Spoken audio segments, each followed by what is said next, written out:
Health policy. To become a nurse, an individual must have completed an approved nursing education program, apply for nursing licensure and meet all the requirements, and pass a licensure examination. The nurse must maintain licensure to practice while abiding by the state's Nurse Practice Act and following a code of ethics. The first step to becoming a nurse is choosing and being accepted into a nursing program.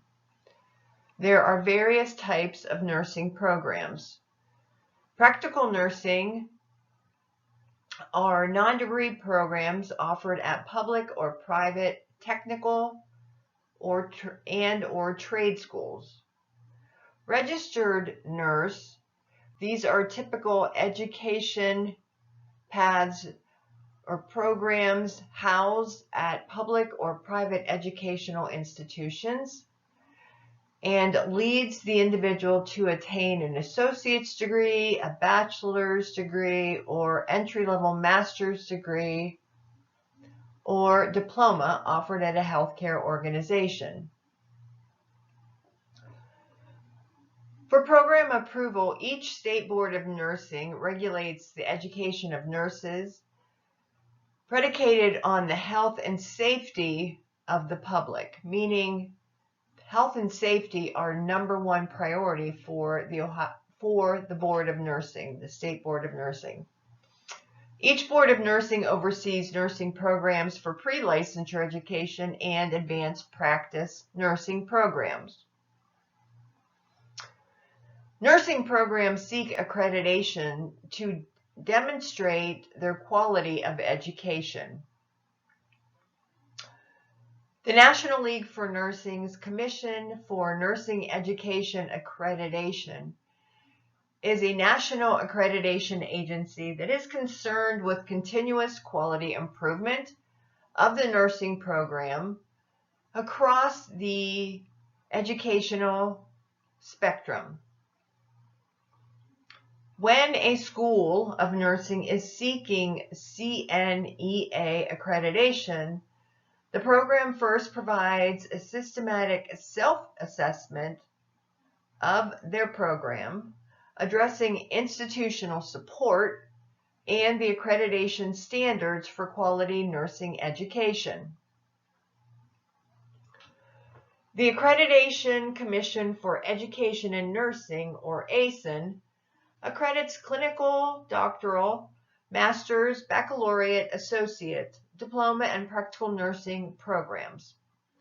Each nursing program undergoes a peer-reviewed self-regulatory process where the program demonstrates that it meets or exceeds the published standards. The Commission on Collegiate Nursing Education, or CCNE, is actually the accrediting arm of advanced academic colleges of nursing. This is an autonomous commission that protects the health and well-being of the recipients of nursing care. This maintains high standards for baccalaureate, master's, and doctoral programs.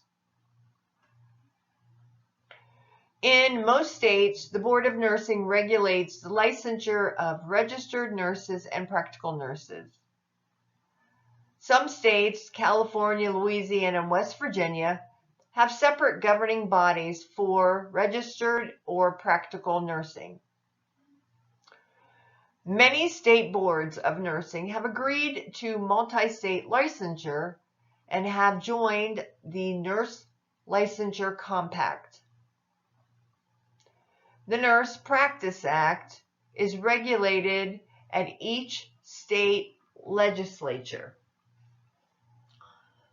So the legislature of the state enacts the Nurse Practice Act, which is a law that governs the scope and the standards of nursing practice.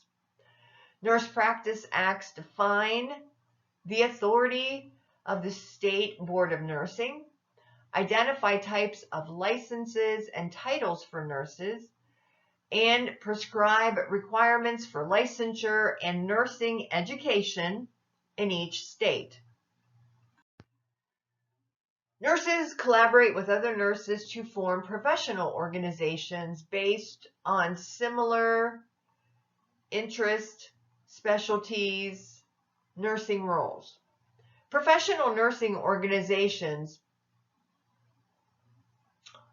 are based on roles that the nurses have and use, like an educator, nurse manager, or bedside nurse, maybe in critical care areas.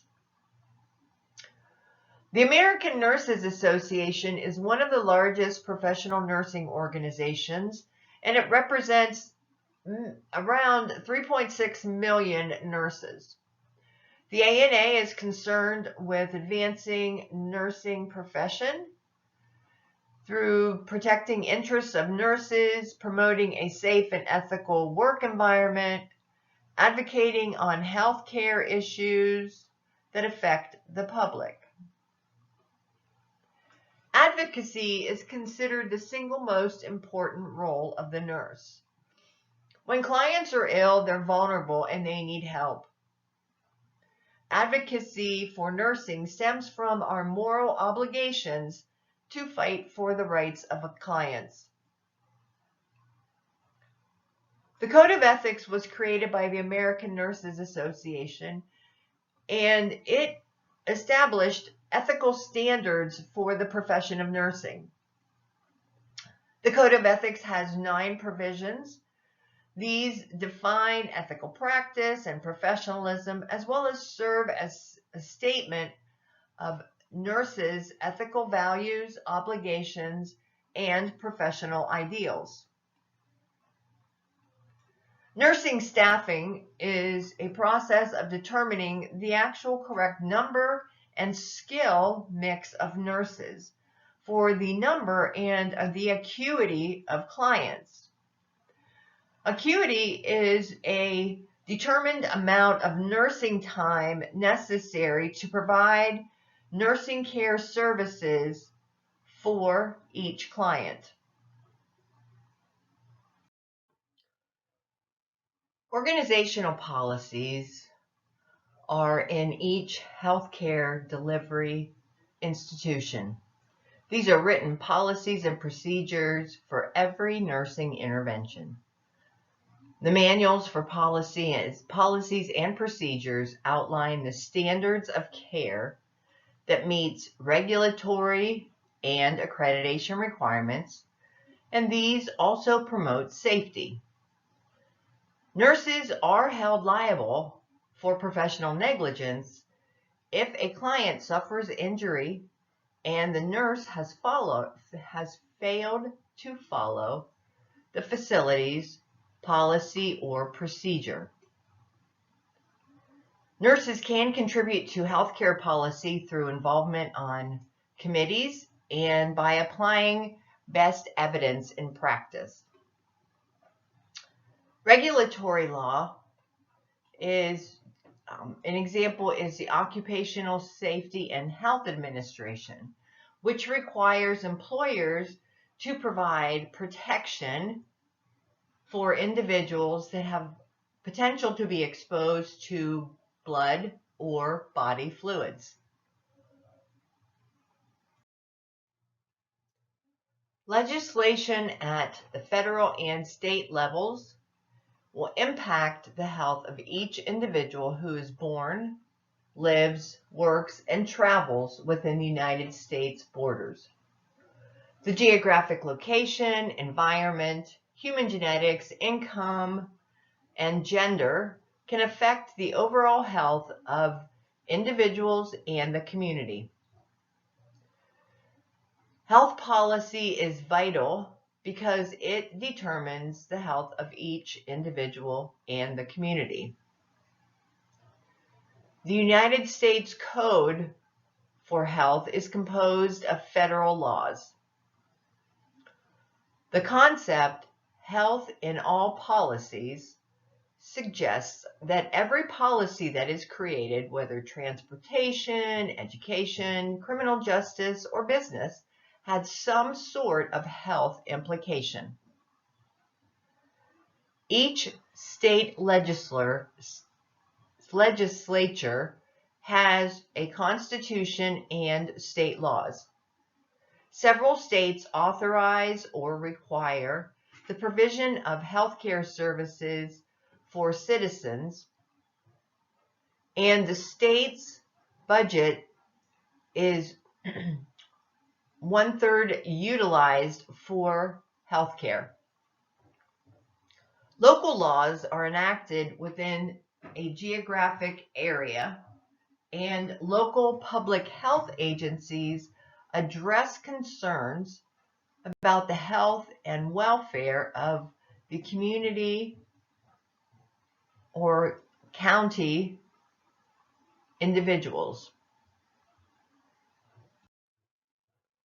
The Patient Protection and Affordable Care Act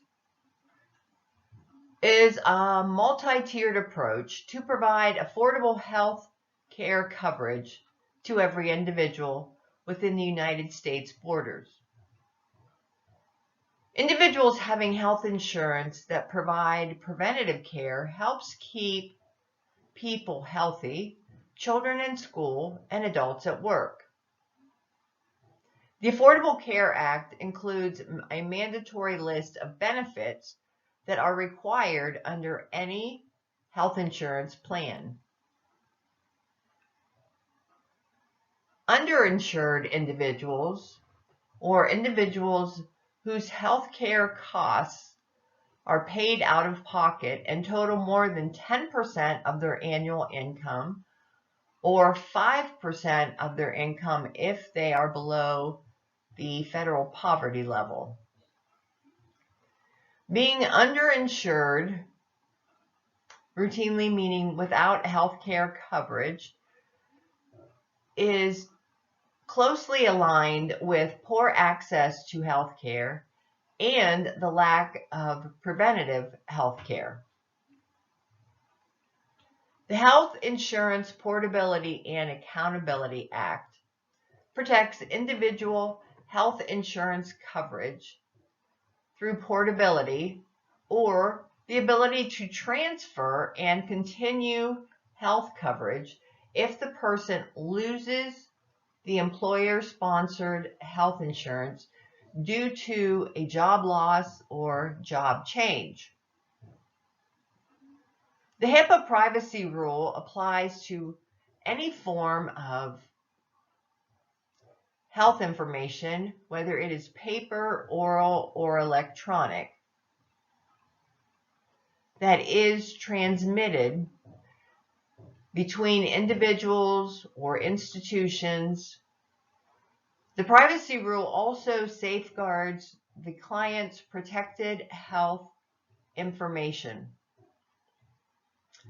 The HIPAA security rule applies to electronics and protects information, as well as requires healthcare facilities to provide protections by administrative, physical, and technological safeguards. The Health Information Technology for Economic and Clinical Health, or HITECH Act, is a law that promotes the use of information technology in healthcare settings in a meaningful way. This strengthened HIPAA because it improved the privacy and security protections and instituted penalties for any breach in confidentiality. For example, a nurse could lose her job if she violates HIPAA. In 1986, the Emergency Medical Treatment and Active Labor Act was passed to prevent patient dumping. This is a practice of one healthcare organization moving an individual based on their ability or lack of ability to pay for insurance coverage or out-of-pocket medical care.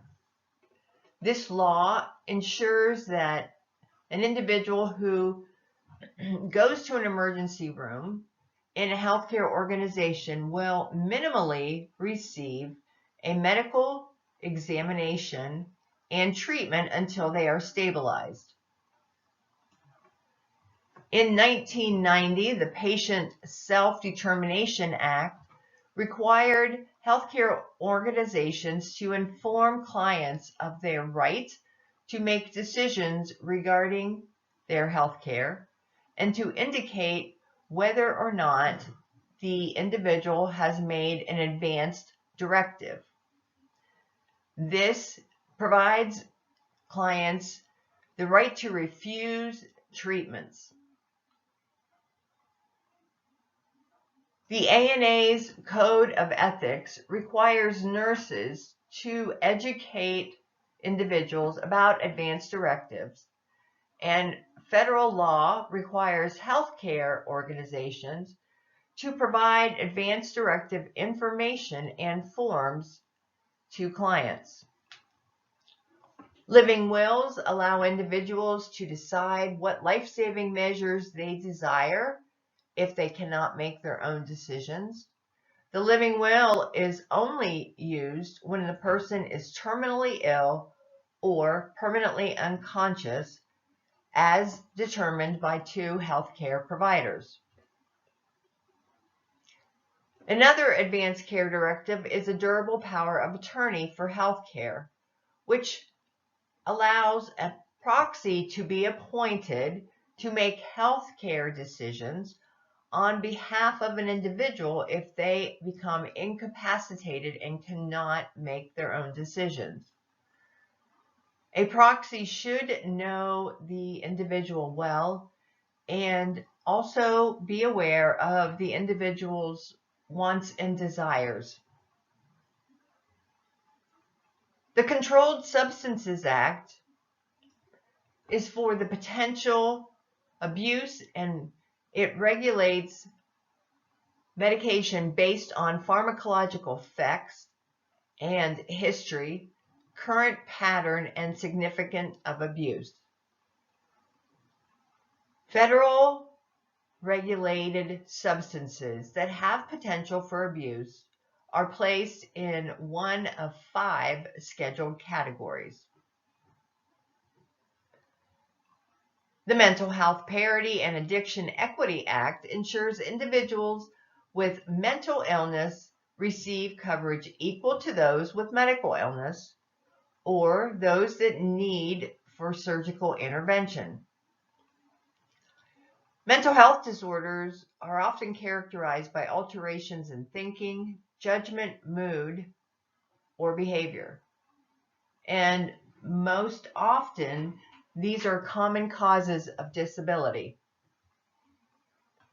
Newborn's Mother's Health Protection Act requires health plans to pay for 48 or 96-hour hospital stay if the mother or infant required a cesarean section. This begins at the time of the infant's delivery.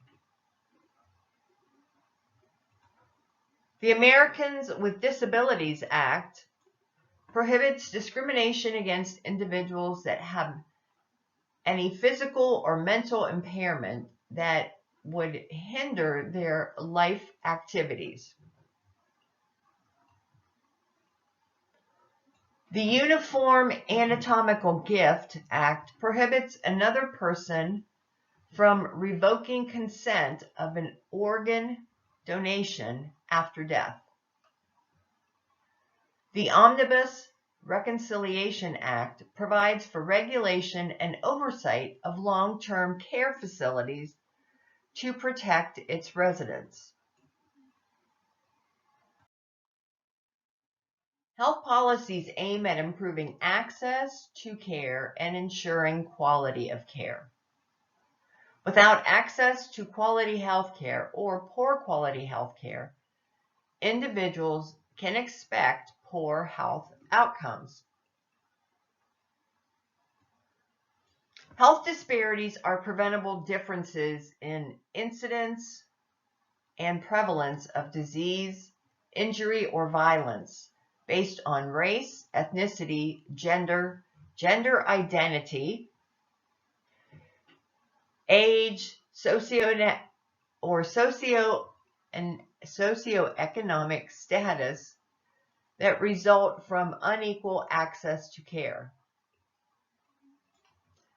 Health inequity is unjust, unavoidable, and an uneven distribution of resources that impact the health that stems from systemic racism and discrimination based on race, ethnicity, gender identity, or low socioeconomic status.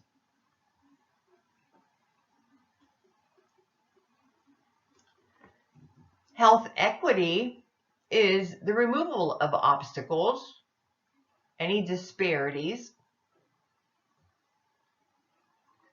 to provide more equal distribution of health-related resources. Consumer rights and protections are health policies that protect consumers through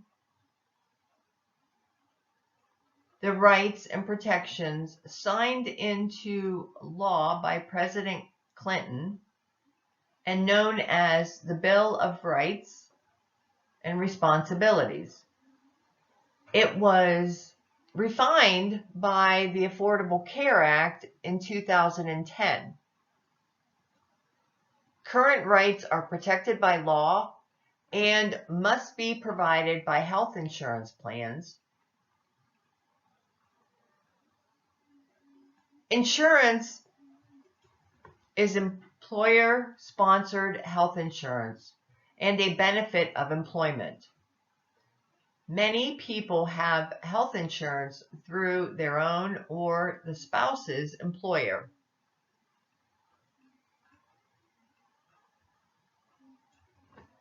For Medicare, individuals need to be 65 or older than 65, or individuals that have disability for 2 years or a specific diagnosis to qualify for a federally funded insurance. There are 4 specific parts for Medicare coverage. Part A is inpatient hospitalization. Part B is outpatient treatment. Part C is funded through private insurance and referred to as Advantage Plan. And Part D covers prescription medications. For Medicaid, individuals need to be younger than 65 with a disability or with socioeconomic hardship and no insurance when they need health care. The coverage for Medicaid is based on the household size and income, and Medicaid is funded by the federal government, but it is administered by each individual state. The Children's Health Insurance Program is insurance for children up to age 19 whose families may earn too much money to qualify for Medicaid, but they cannot afford private health insurance.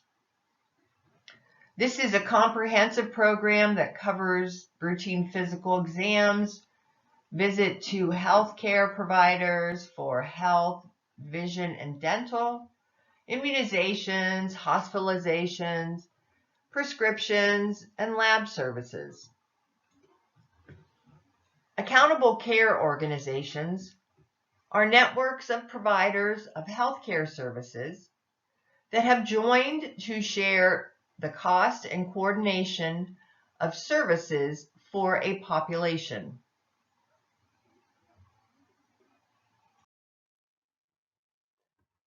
The Center for Medicare and Medicaid Services includes Medicare, Medicaid, and CHIP, and is overseen by the United States Department of Health and Human Services Center for Medicaid and Medicare and Medicaid Services. These services aim to improve healthcare quality and affordability, pay for quality services, and reduce overall healthcare spending. The Agency for Healthcare Research and Quality assists the healthcare industry to maintain and improve the safety, quality, accessibility, and affordability of healthcare through its research and provision of evidence and developed recommendations.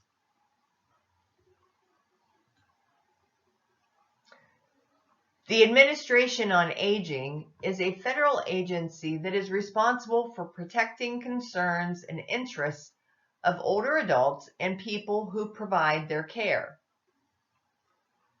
The Centers for Disease Control and Prevention is an official authority on disease processes, injury and violence, overall health and safety of the public. It does perform research and development to help prevent and treat all diseases and disorders. The Administration for Children and Families advises on issues including child care, child welfare, child support enforcement, and family assistance. Children are considered a vulnerable population because of their dependence on the family for food security, shelter, and health and wellness. The Federal Drug Administration protects consumers' health by ensuring food safety and quality. It regulates prescription and non-prescription medications, vaccines, blood and blood products, food products, medical devices, tobacco, cosmetics, and veterinary products. The Indian Health Service mission is to raise the health of American Indians and Alaska Natives to their highest level. The Indian Health Service provides healthcare services and advocates for culturally appropriate healthcare. The National Institute of Health, the mission is to obtain and apply knowledge about health, life, illness, and disability.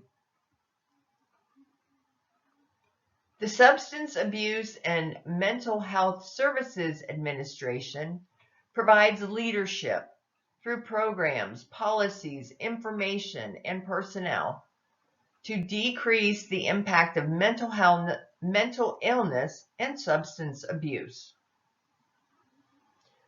The Department of Defense provides health care to all of the country's military persons.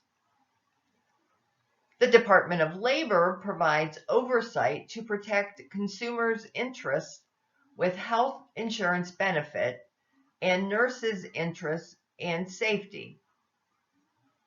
It requires equal opportunity hiring practices and enforces fair wages, safety and health, and benefit security regulations. The Occupational Safety and Health Administration requires employers to comply with its standards. OSHA sets and enforces safe and healthy working conditions for nurses and workers in the private sectors and for some state employees. The U.S. Department of Agriculture supports farmers, ranchers, foresters, producers, and ensures safe and secure food supplies.